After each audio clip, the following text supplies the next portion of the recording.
ay how to end wars. Yan. Kung may Bible din kayo, pwede nyo rin buksan yan sa James 4, chapter 4, 1 to 12. Ayan, how to end wars. Ayan, mag-scripture reading na lang muna tayo. Ako muna sa unang verse. Ayan. Sabi dyan sa James 4, Santiago, Tagalog muna tayo. Santiago 4, 1 to 12, ako sa verse 1. Saan manggagaling ang inyong mga alitan at pag-aaway? Hindi ba't nagmumula iyan sa mga pagnanasang naglalaban-laban sa inyong kalooban? Verse 2.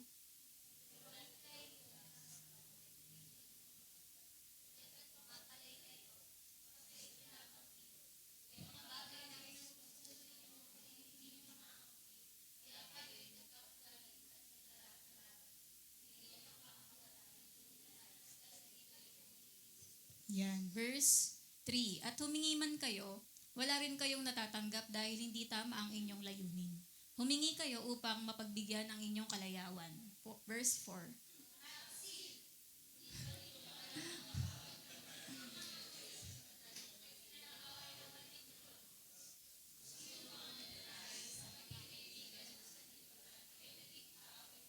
Parang may pinagdadaanan yung nagsabi, yung mga may tono.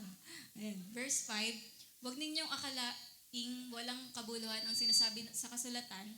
Ang espiritong inilagay ng Diyos sa atin ay puno ng matitinding pagnanasa. Verse 6,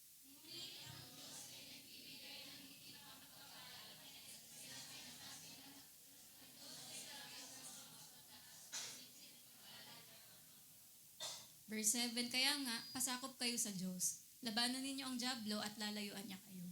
Verse 8,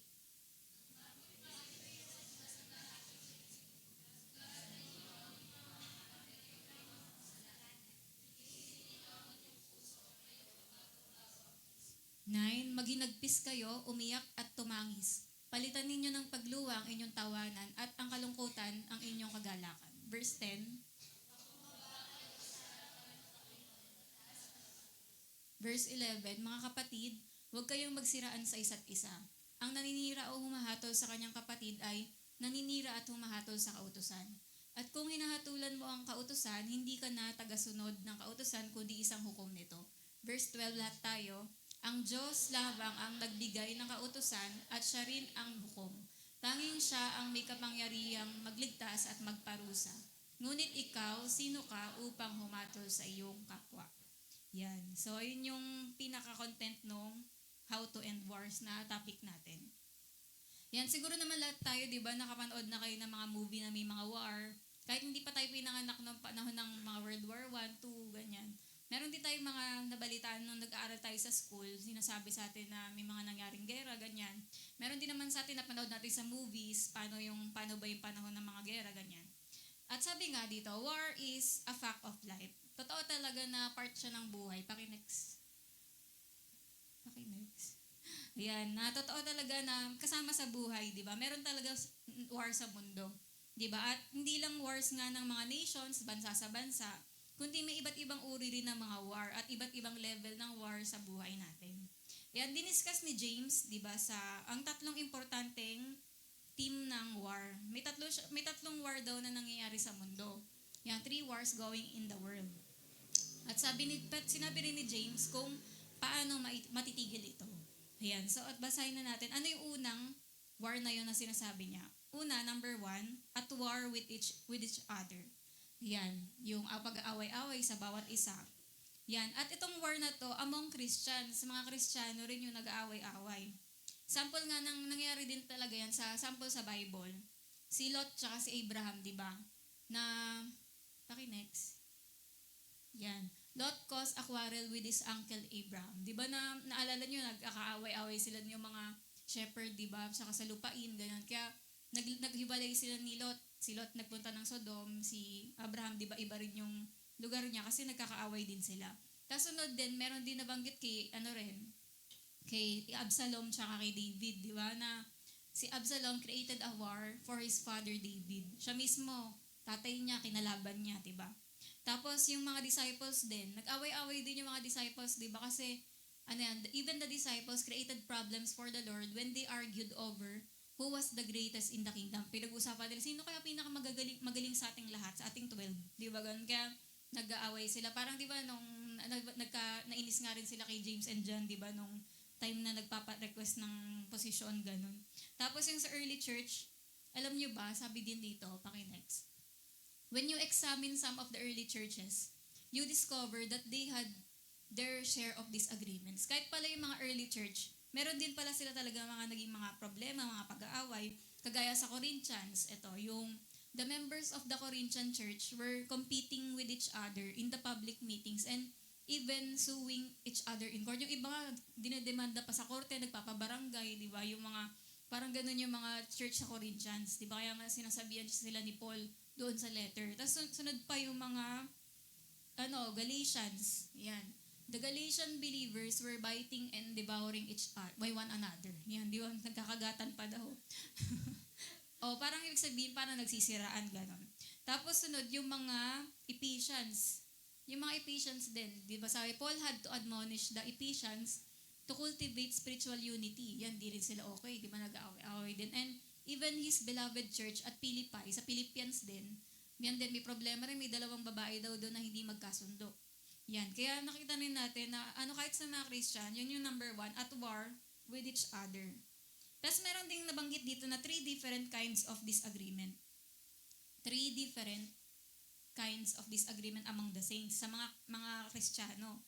Yan, at ano yung mga common daw doon? Yung una, yung class wars. Class wars, ito yung laban sa mayaman tsaka mahirap. Yung sinasabi sa Bible na yung mayaman, ay upo ka dito, yung mahirap diyan ka na sa sahig. Di ba? Tapos yung mga parang iba yung treatment na special treatment sa mayaman, ini-ignore naman yung mahirap, tapos ino-honor yung mayaman, tapos pinapahiya yung mahirap, ganon. Yun yung isa sa, at sabi nga, kung yung church naging ganon, this is out of the will of God. Na yung parang yung church na yun, out of the will of God na kapag mas pinapahalagan yung mayaman kaysa mahirap. Tapos isa pang kind ng disagreement nila doon, pangalawa, yung employment wars. Yung halimbawa naman yung mga master, may problema doon sa servant. Kunwari, yung mayaman kasi, di ba, yung mga boss, ganon. Kaya yung mga mayaman, inaalipusta nila yung mga mahirap na workers. Tapos, yung meron pang mga yung boss na, parang hindi tama yung pasweldo, tapos, hindi pinapasweldo sa tamang oras. Tapos may mga hindi rin makakuha ng trabaho o hindi tama yung sweldo. Hindi parang equal dun sa bigat ng trabaho binibigay sa kanila. Kaya may mga employment wars nun. Tapos meron ding mga church fights. Ano naman to? Yung mga posisyon sa church, di ba? Nag-aaway-away na mailagay sa mas mataas na posisyon. Yung may mga members na gusto maging leader, gusto maging teacher, gano'n. Parang pinipilit nila sarili na dapat ako malagay din ako sa ganong posisyon.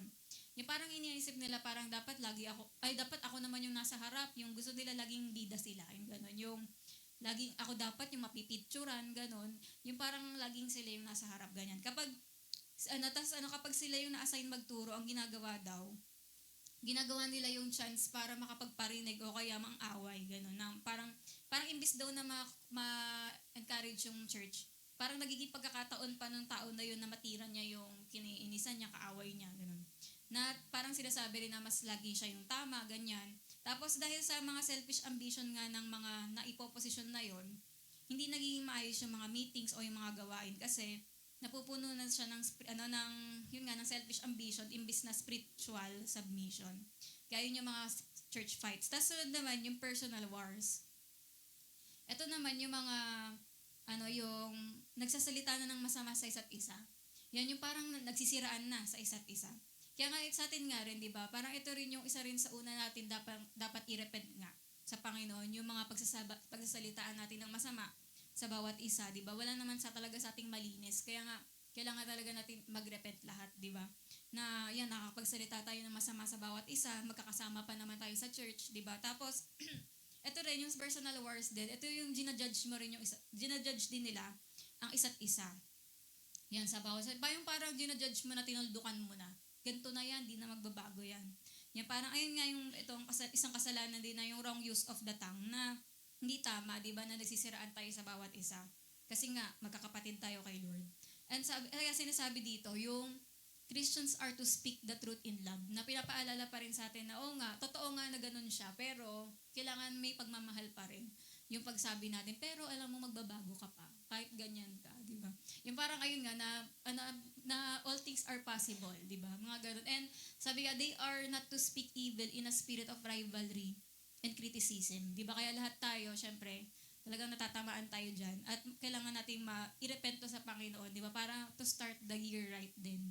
Na tapos sabi nga, yung, if the truth about a brother is harmful, then we should cover it in love and not repeat it. Na kung talaga naman nagkasala yung kapatiran natin na to, pero i-cover natin with love na at saka i-aim natin na hindi na niya maulit yon, di ba, yung bagay na, yung kasalanan na yun.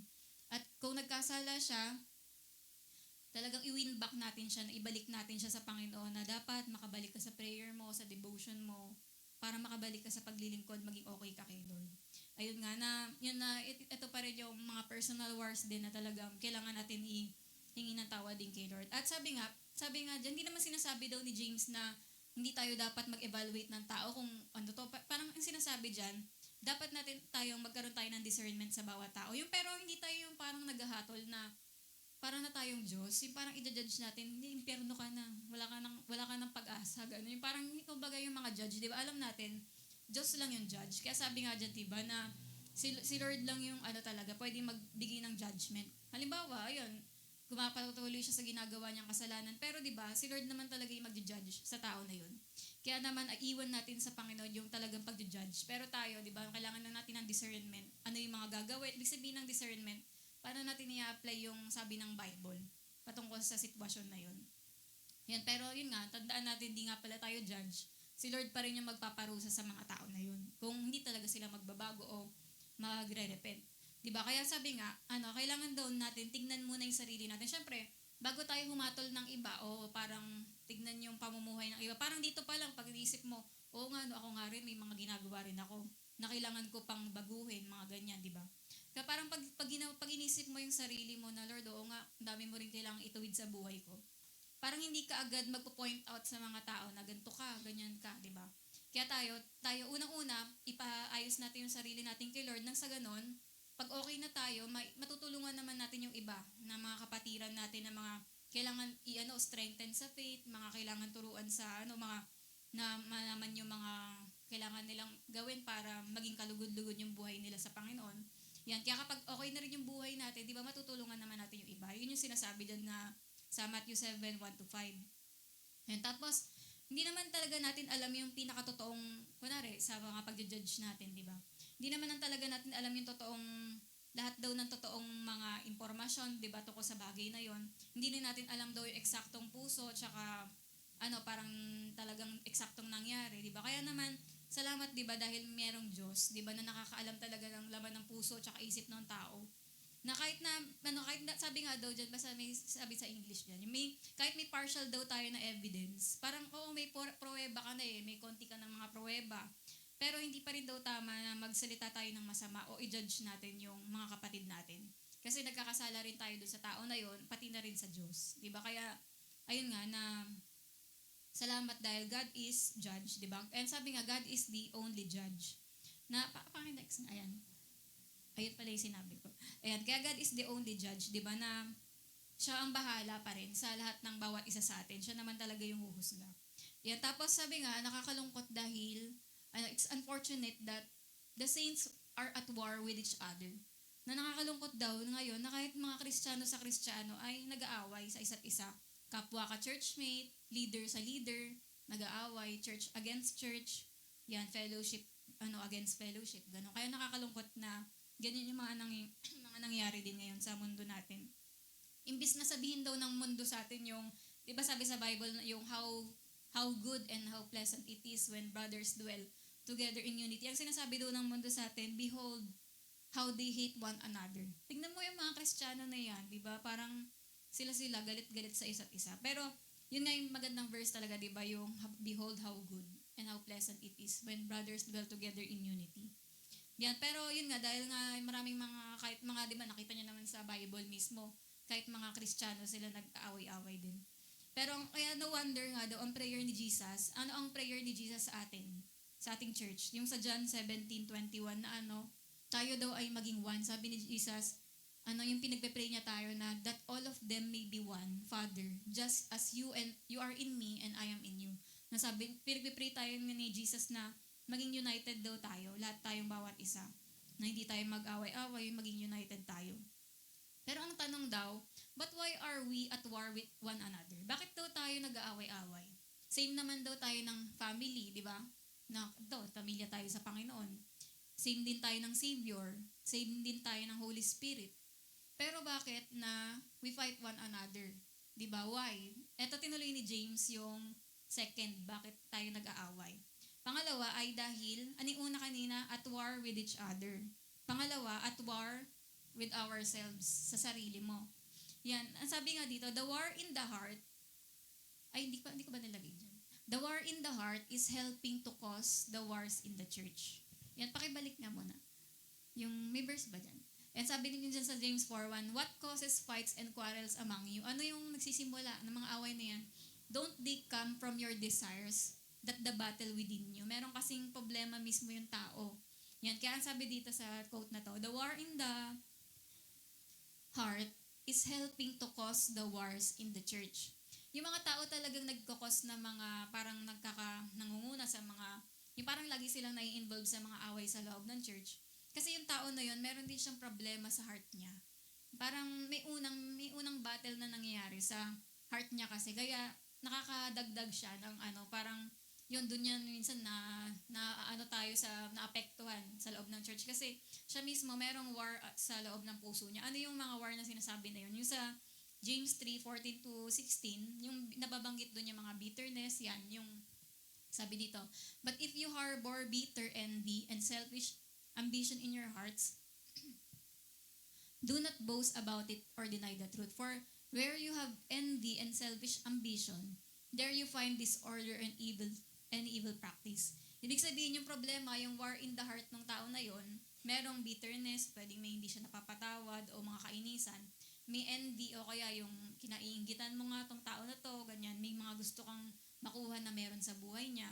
Selfish ambition, meron kang mga pangsarili, selfish, di ba? Mga pangsariling gustong mangyari. At sabi nga daw, kapag may mga ganyan sa isang puso ng tao, magkakaroon ng disorder and evil practice, di ba? Kaya nagkakaroon ng mga kaguluhan kasi yung tao mismo, meron siyang kailangan i-deal sa Panginoon sa buhay niya. Kaya naapektuhan yung ibang tao sa paligid kasi merong hindi okay sa puso. Kaya sabi nga, the essence of sin is selfishness. Ang kasalanan talaga selfish, yung parang wala kang pake. Basta gusto kong gawin to, wala na akong pake kung may masaktan. Kung na-hurt siya, wala akong pake. Kung wala sila, wala akong pake. Parang ganun, parang dead maka sa kanila. Ayan yung kasalanan na wala ka nang pakialam sa ibang tao. Yan, for example, si Eva, di ba? Eve disobeyed God because she wanted to eat of the tree and become wise like God.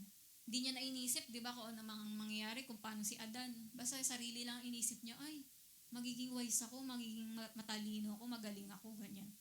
Kaya di ba, parang sarili lang niya inisip niya. Tapos sunod naman, si Abraham din, di ba, nung nagsinungaling siya kay, sino bang pinagsinungaling niya? Pero ba? Parang sinabi niya, hindi ko asawa to, kapatid ko lang to. Kasi ang totoo, gusto niya lang masave yung sarili niya, kasi alam niya papatayin siya. Kahit na hindi na niya inisip, di ba, si Sarah mismo. Di ba, parang gano'n na, yung kasalanan talaga, parang sarili lang iniisip. Tapos pangatlo, yung kay Achan din, di ba? Dahil sa pagnanakaw ni Achan, isipin nyo, natalo yung Israel, di ba? Buong Israel talo sila. At ang dami rin namatay dahil doon. Dahil kinuha niya yung mga bagay na hindi dapat itago, di ba? Hindi naman sa kanya. Kaya parang dahil dyan, di ba, ang daming naparusahan, pati damay nga yung pamilya ni Achan, di ba? Dahil sa bagay na yun. Sarili lang niya inisip niya. Kaya sabi nga sa Isaiah 53:6 yan, and each of us has turned to our own way. Na parang kanya-kanya tayo. Minsan, parang sinasabi niya na lahat ng tao, nagkanya-kanya sila ng gustong gawin, kung ano gusto nilang gawin sa buhay nila. Kaya sabi nga rin dito, often, we veil our religious quarrels under the disguise of spirituality. Yung parang may mga pag-aaway-away tayo, may mga kadedmahan ka sa church, wardan, kinaiinisan, kinainggitan.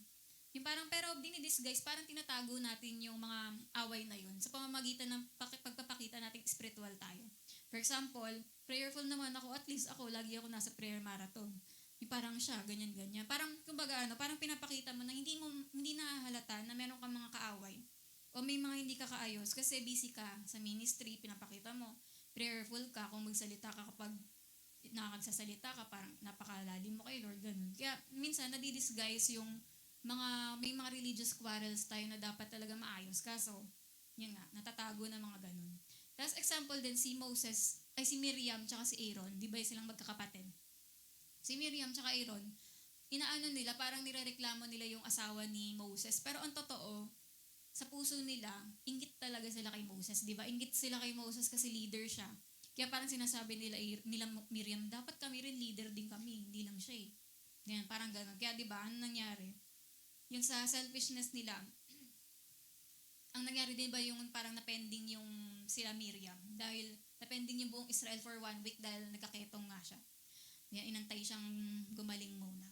Tapos yung parang yung kay James and John naman, di ba yung parang, or we imitate James and John who asked for a special thrones in the kingdom when what they really wanted was recognition today. Parang gusto nila ngayon palang masecure na nila na may posisyon sila sa kaharian ng Diyos, ganon, sa kaharian ni Jesus.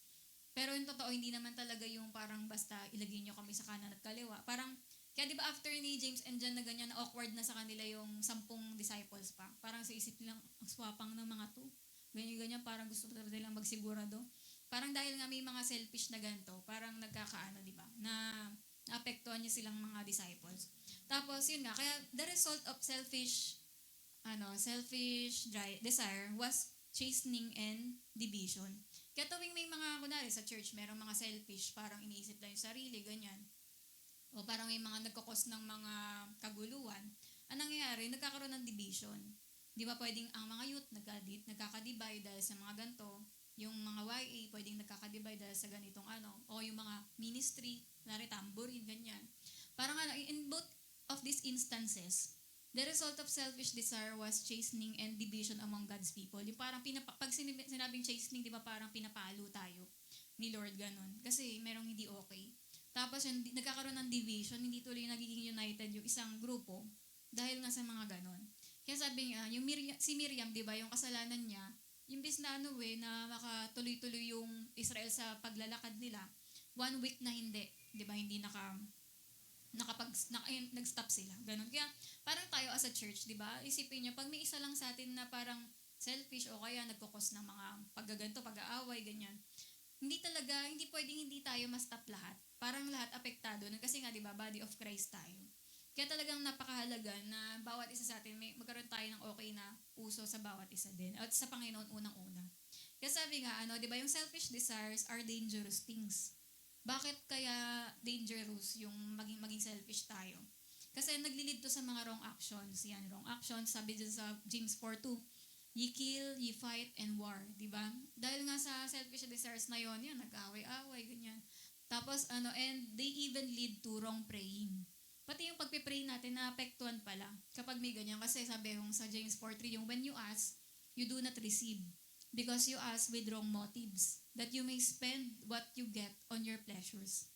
Di ba? Kaya yun na, nagkakaroon ng wrong actions, tsaka wrong praying na rin. Kaya sabi nga, when our praying, yan, next, is wrong, our whole Christian life is wrong na rin. Di ba? Kaya ang laki ng epekto niya. Kasi di ba sabi nga, ang purpose ng prayer is to get man's will be done, is not to get man's will done in heaven, but to get God's will done on earth. Ang purpose talaga ng prayer, yung mangyari yung kalooban ng Diyos dito sa atin, dito sa mundo. Di ba? Kaya, nagiging wrong na rin kapag hindi, kaya nga di ba, kaya unang-una, kailangan din maayos yung heart natin. Kasi, pati prayer natin, magiging mali na rin eh. Yan. Kaya sabi nga, di ba, yung commandment na, yung sa 10 commandments, yung isa doon, yung thou shall not covet. Di ba yung ibig sabihin ng covet, yung may matindi kang inggit na gusto mo makuha yung nasa tao na yun. Ganon. Yan, gustong-gusto mo yung bagay na yun na meron sa tao na yun. Gusto mo makuha yun. Yan, kaya sabi nga daw, yung thou shall not covet is the last of God's 10 commandments. Pero, pag binayolate mo daw yan, pwede mo na din daw ma-break yung 9 na commandments pa. Kaya sabi nga, selfish living and selfish praying always leads to war, di ba? Kaya yung parang, di ba, yung sa, yan, na talagang kapag meron tayong selfish living and selfish praying, yan, na talagang nagkakaroon ng away-away. Kaya sabi nga dito, war on the inside pag may war daw tayo on the inside, magkakaroon din tayo ng war on the outside. Kapag hindi okay yung puso natin sa loob, parang hindi na rin tayo magiging okay sa panlabas. Mangangaway ka na magkakaroon hindi rin okay yung mga relasyon, ganun. Kaya sabi, ang mga selfish daw ay unhappy people, sabi dito. Paki-next. Yan. People who are at war with themselves because of selfish desires are always unhappy people. They never enjoy life. Yan, di ba? Kaya pagka rin tayo, sarili natin, iniisip natin, hindi tayo magiging masaya, di ba? At sabi nga rin daw yon yung mga malungkot din na tao, parang, imbis na maging thankful sila sa lahat ng mga meron sila, nirereklamo daw nila yung mga bagay na wala sila. Di ba, halimbawa, nung Christmas, o December, parang sa lahat ng mga natanggap natin, pinag-thank you ba natin yun? O parang inireklamo, wala akong ganito, hindi ako nakatanggap ng ganyan. Di ba? Kaya, pero yun nga, yung mga selfish ay hindi sila magiging masaya kasi hindi sila marunong magpasalamat. Sabi nga rin dito, yung merong, next. Sabi, they cannot get along with other people because they are always envying others for what they have and do. Di ba? Kaya meron din mga tao na parang hindi rin sila maging okay sa mga lahat ng tao kasi lagi silang may kinakaingitan dun sa mga tao na yun na sana meron silang ganun. Tapos sabi, they are always looking for that magic something that will change their lives when the real problem is within their own hearts. Di ba? Parang naghahanap sila na inaantay nila yung magic something na yun na pwede magpabago sa kanila. Pero ang totoo, meron talaga kailangan ayusin sa heart nila. Kaya tapos may mga tao rin na nagagalit sa Diyos na kasi hindi binigay yung gusto nila. Pray sila ng pray doon, pero hindi naman binigay ni Lord yung gusto nila. Kaya nagagalit sila sa Diyos. Tapos yung galit nila na yun, naapektuhan na rin yung mga churchmate nila. Parang pati yung inis nila sa Diyos, inaano nila sa ibang mga tao. Kaya yun, sabi nga daw, yung mga reason daw ng church split, dahil daw may mga Kristiyano na ibinubunton daw nila yung frustration nila sa mga kapwa ka-church nila. Ganon. Kesa daw, parang kung magpapa-heart check lang daw, ang bawat isa, masasolve daw yung problema na yun. Ayan. Kaya sabi nga, God made us a unity. Di ba binigyan din talaga tayo ni Lord ng mind, ng will, tsaka emotions, na dapat mag-work together yun. Yan. Kaya talagang, yun yung gusto ng Panginoon na ma-unite tayo, di ba? Tapos, number 3, ulit yung number 1? At war with each other. Tapos pangalawa, at war with ourselves. Tapos pangatlo, at war with God. Yan, ito yung pinaka-matindi na talaga. Yung pinaka-cause talaga kasi to. Yan, pwede rin tayo na hindi okay kay Lord. At yung root cause of every war, internal and external, is rebellion against God.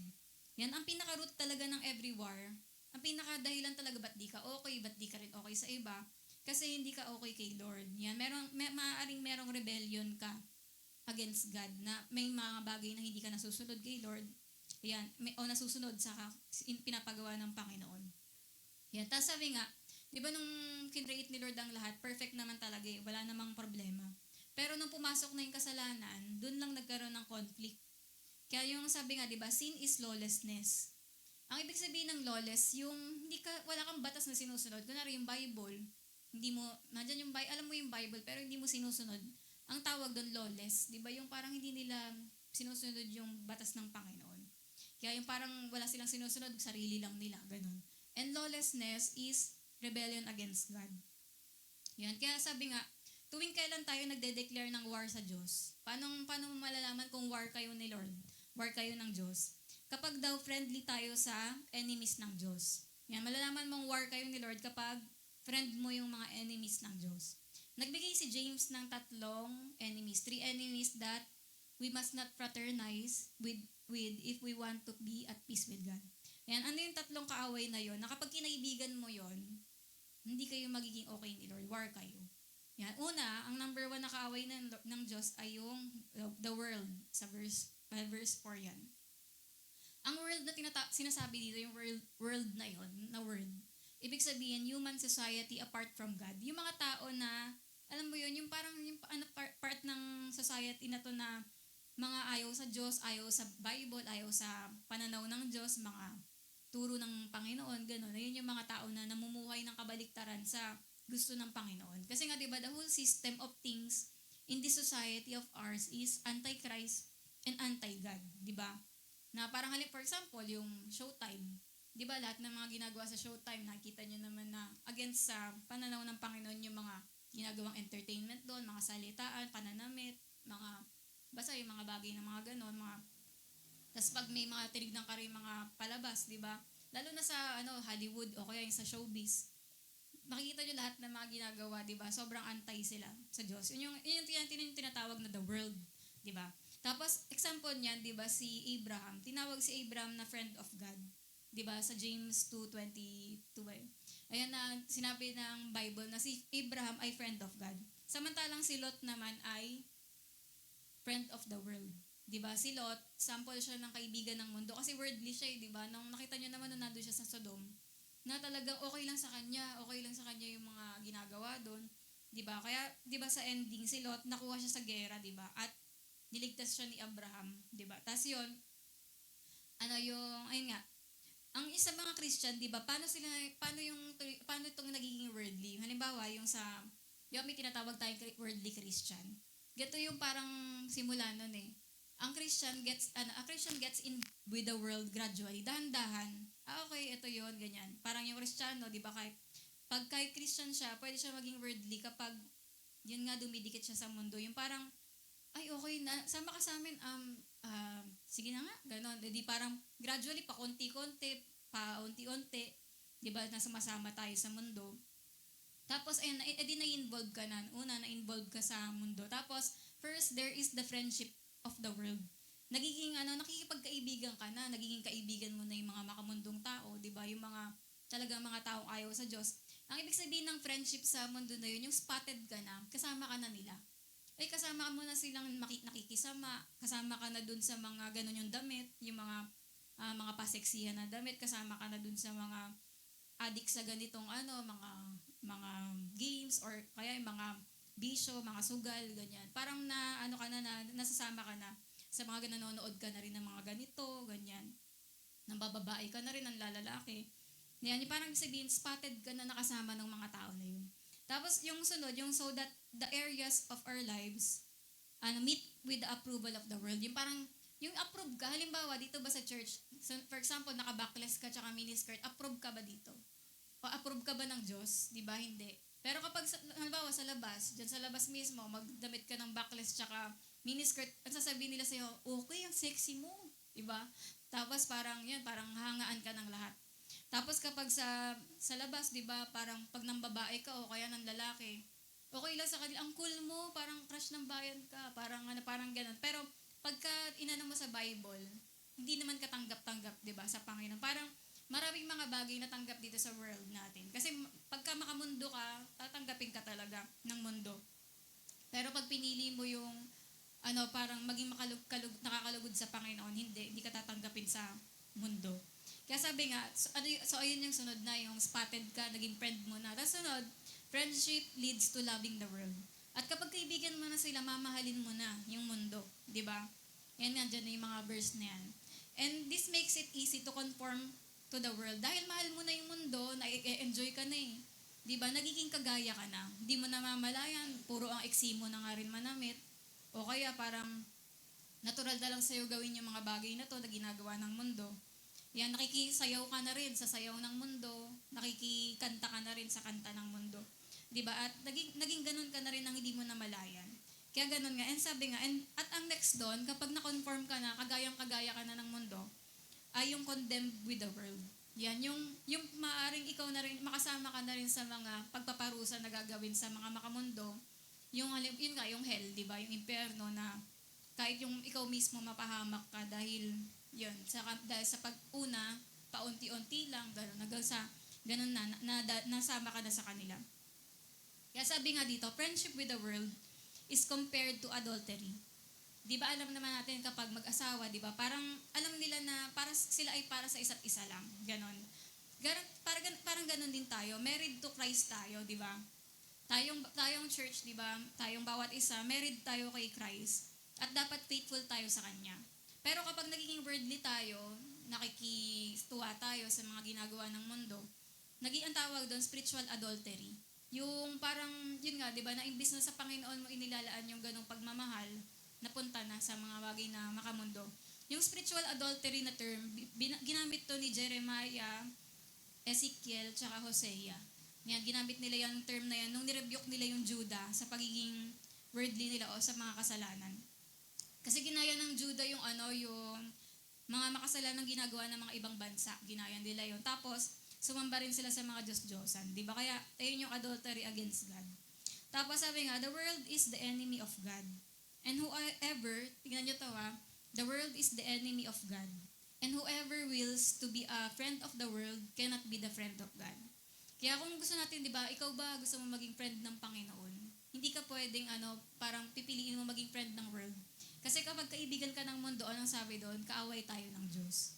Di ba? Kaya naman, kung nagde-desire din tayo na maging close sa Panginoon, kailangan talagang matanggal natin yung friendship na ginagawa natin sa sistema ng mundo na to, di ba? Tapos yun yung number 1, yung the world. Pangalawa ay, kaaway ng Diyos yung the flesh. Yan. Ang flesh, di ba, is meant, yung ibig sabihin ng word na flesh, yan, is meant the old nature that we inherited from Adam, that is prone to sin. Ang ibig sabihin pala ng flesh na yun, alam niyo yung dumadaloy sa atin na dahil sa dugong makasalanan, mula nung nagkasala si Eva at Adan.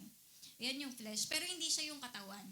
Di ba? The body is not sinful, the body is neutral. Pero yung flesh, ito yung meron sa atin sa gusto nating gumawa ng kasalanan. Ganun. Kasi nga, dahil yan sa dumadaloy na makasalanan nga na dugo. Yun. Tapos sabi nga dito, yan, yung flesh na to, di ba? Ito nga pero ito pala, so when a sinner yields to Christ, he receives a new nature. Nung lumapit na tayo sa Panginoon, nagkaroon tayo ng bagong nature within. Kaya lang, yung old nature kasi natin, hindi siya nare-remove or nare-reform. Kaya nga, di ba, pagdating natin sa langit, bibigyan tayo ni Lord ng bagong katawan. Kasi yung katawan na yon, hindi na perfect na body na hindi na magkakasala. Di ba? Kaya magkakaroon pa tayo ng bago nating katawan. Yan, tapos pero kaya dahil doon, merong battle sa atin na parang, bakit ganun kahit Christian ka na parang gusto mo pa rin gumawa ng kasalanan? Kasi dahil nga doon sa bagay na yun. Kaya sabi nga sa Galatians 5:17, di ba? Na, for the sinful nature desires what is contrary to the spirit, and the spirit what is contrary to the sinful nature. Di ba conflict yung spirit natin tsaka flesh? Yung spirit, pipigil sa'yo itong magkasala. Di ba kaya kapag sinabi mong spiritual ka na, ibig sabihin gusto mo na mag-pray, gusto mo na yung mga bagay tungkol kay Lord, gusto mo na mas lalong magbasang Bible. Samantalang naman yung flesh yung magtutulak sa'yo na magkasala. Di ba? Yung flesh yung nagpapatamad sa'yo, mag-pray, ganun. Pero yung spirit, ito yung tutulong sa'yo maging maka-Diyos. Di ba? At tutulong sa'yo maging mamuhay ng holy sa Panginoon. Kaya laging magkalaban yung spirit tsaka flesh. Yan, sabi nga, if we live by the flesh, we grieve the Holy Spirit of God who lives inside of us. Yan, kaya kapag namuhay pa rin tayo sa dating ikaw, alam mo yung mga dating ikaw, mahilig sa ganito, dating ikaw, ganito ginagawa. Kapag namuhay pa rin tayo kagaya nung sa dati natin, di ba, yun, yung Holy Spirit sa atin, nagigrieve siya, nasasaktan siya. Yan, kaya tandaan nyo, yung world, ito yung enemy of God the Father. Ulit? Yung world, enemy ng God the Father. Tapos yung flesh naman natin, enemy of God the Holy Spirit. Yan. Tapos, di ba kagaya nga sa mag-asawa, di ba, alam nila na parang sila sa isa't isa. Kaya, nagigrieve yung Holy Spirit kapag nagtataksil tayo sa Diyos. Yung kapag may ginagawa tayo mga bagay na worldly. Di ba? Kasi, married nga tayo to Christ. Okay lang, ibalik mo na lang sa dati. Ayan, tapos yun nga na, kaya kinakonvict tayo ng Holy Spirit kapag, di ba, nagkakasala tayo against sa pag-ibig ng Diyos sa atin. Ayan, sa ngayon naman, kaya sabi, ang pamumuhay sa old nature o sa worldliness, ay nagde-declare di ba, pag namumuhay pa rin tayo ng worldly, nagde-declare tayo ng war sa Panginoon. Kaya sabi nga sa Romans 8:7, carnal mind is enmity against God. At lahat ng mga, yung worldliness, yung carnality, magpapalayo ito sa Diyos, di ba? At as number 3, ano yung number 1? World. Pangalawa, flesh. Pangatlo ay the devil. Ayan. Sabi nga, the world is in conflict with the Father. The flesh fights against the Holy Spirit, and the devil opposes the Son of God. Ayan. Kaya tignan nyo, yung world, kalaban siya ng Diyos. Tapos yung flesh naman, kinakalaban niya yung Holy Spirit. At yung devil naman, kinakalaban niya yung Son of God o si Jesus. Sabi nga, yung pride daw, yung pride, di ba, alam niyo, ginagamit nga ng LGBT yung pride, di ba? Pero pride is Satan's great sin and his cheap weapon in his warfare against saints and the Savior. Yung pride talaga, ito yung pinaka ginagamit ni Satan para gamitin sa mga Kristiyano at para kay Jesus. Sabi nga, God wants us to be humble. Tapos si Satan wants us to be proud. Diba? Gusto ng Panginoon maging talagang lagi tayong umaasa sa Kanya. Pero si Satan gusto niya, lagi nating isipin, kaya mo na yan sa sarili mo kahit wala yung Diyos. Diba? Kaya yung parang sinabi ni Satan kay Eva na, you will be like God. Magiging kagaya ka ng Diyos. Diba? Yan, kaya yun sabi nga, God wants us to depend on His grace while the devil wants us to depend on ourselves. Yan, parang inaano niya na yung mga tao, kaya mo na yan mabuhay kahit wala ang Diyos. Yan, kaya sample nga rin daw dyan yung sa 1 Timothy 3:6 na kapag bago daw ang isang tao, bago pa lang siya sa faith, hindi mo siya dapat gawing leader. Kasi ang mangyayari, yayabang siya. Kapag ginawa mo agad na leader, bago pa nga lang, di ba? Kaya sabi nga, ang Diyos, di ba, gustong dumepende tayo sa Kanya.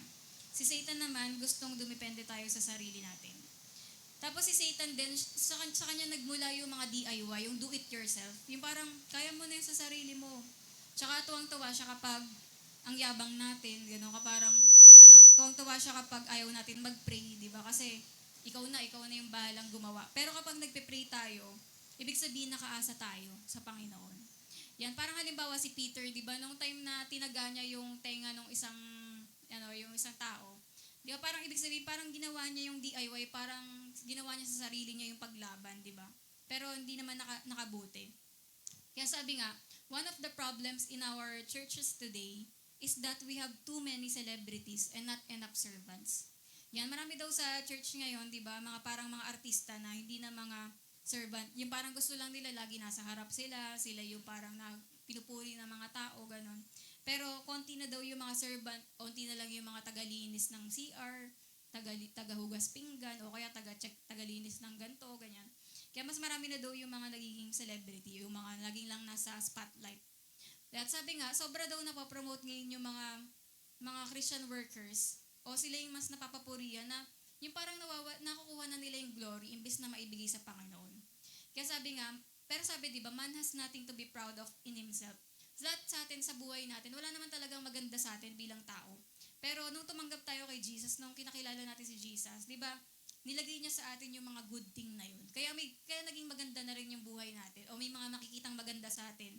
Parang may mga nakikitang mga bagay na nakakapuri sa atin. Kasi dahil nga may nilagay si Lord na mga good things sa atin. Pero kaya nga, di ba, dapat lahat talaga to God be the glory. Kasi kung tayo lang tao, wala talagang maganda sa atin. Pero dahil kay Jesus, nagkaroon ng mga bagay na maganda sa atin. Kaya lahat ng mga papuri dapat kay Lord, to God be the glory talaga. Yan. Tapos, ayun nga, di ba, ayun yung sinabi ng mga tatlong enemies, yung devil, flesh, and the world. At yung devil, flesh, and the world na yun, nilalayo tayo nun sa Diyos. At yun yung, di ba, yung mga old life natin. Pero, old life na yun pero bakit ina-attack pa rin tayo ng mga yun? Kasi, di ba, how can we overcome them? Paano natin ma-overcome yung devil, flesh, and the world? Yan, ito yung mga bagay. How can we be the friends of God? Yan, paano tayo magiging friends pa rin ni Lord? Una, submit to God. Sa verse 7. Ang ibig sabihin daw nitong submit to God, military term siya ng ibig sabihin ay get into your proper rank. Ibig sabihin, for example, yung mababa lang na posisyon, halimbawa daw yung back private. Pag nagpapanggap siya ng general, di ba? Uy, umayos ka nga, hindi ka naman general, di ba? Parang bumalik ka sa posisyon mo. Parang ganun din na sabi daw dito, unconditional surrender is the only way to complete victory. Diba? Na talagang sa buhay natin, lahat ba, naisuko na natin sa Panginoon. Kasi diba talagang doon lang tayo magkakaroon ng victory kung parang lahat sa buhay natin, nasuko na natin talaga sa Panginoon. Kaya sabi nga, if there is any area of the life kept back from God, nilagay ko ba dyan? Ayan, there will always be battles. Ulit, if there is any area of the life kept back from God, there will always be battles. Lagi tayo may mga battle na mga pagdadaanan kapag hindi pa tayo yung 100% nagsuko sa Panginoon. Kunwari, meron ka pang mga 10% o 20% na mga hindi pa nasusuko sa buhay mo kay Lord. Yung parang hindi mo makanta yung I surrender all. 'Di ba? Sabi nga diyan, magkakaroon ka ng mga battles dun sa mga percent na 'yon na hindi mo pa naisusuko sa Panginoon. Yan, at syempre kapag may rebellion tayo o may mga bagay tayo na hindi nasusunod kay Lord, nagkakaroon ng, alam niyo yung parang ito, yung next nga yung picture. Nagkakaroon ng landing area, yung parang dyan yung lapagan ng helicopter, di ba? Parang yung kaaway, nagkakaroon siya ng landing area sa buhay mo. Kapag meron tayong mga rebellion o yung mga bagay na hindi pa natin sinusunod sa Panginoon.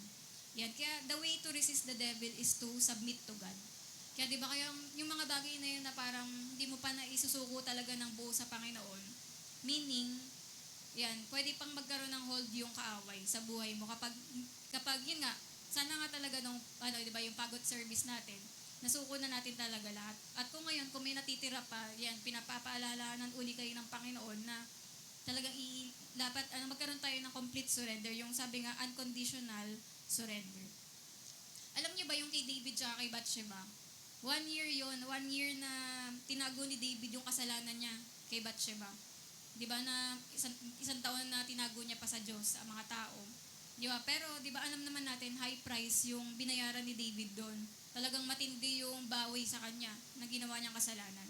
Kaya finally, di ba, sumuko din si David sa Panginoon, tapos after niya sumuko dun sa kasalanan na yun, nagkaroon na siya ng peace tsaka joy. Na sabi niya na, Lord, sige, not my will, but yours be done. Parang ganun yung ibig sabihin ng submit to God. Di ba na, Lord, sige, yung kalooban mo na yung mangyari, hindi yung kalooban ko. Tapos pangalawa, draw near to God. Sa verse 8. Yan, paano naman tayo mag-draw near to God? Sa pamamagitan niya na by confessing our sins and asking for His cleansing. Yan yun, nahingi naman tayo ng paglilinis sa Panginoon.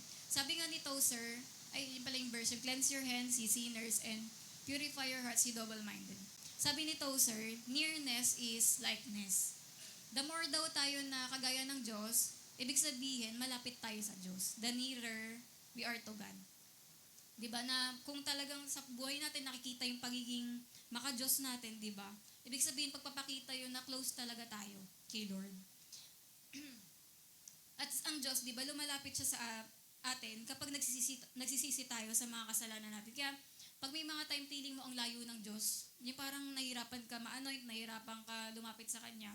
Kasi meron tayong mga kailangan i-lay down, di ba? May mga kailangan tayong mga pagsisihan ng kasalanan, ng mga bagay na nagpapalayo sa atin sa Diyos.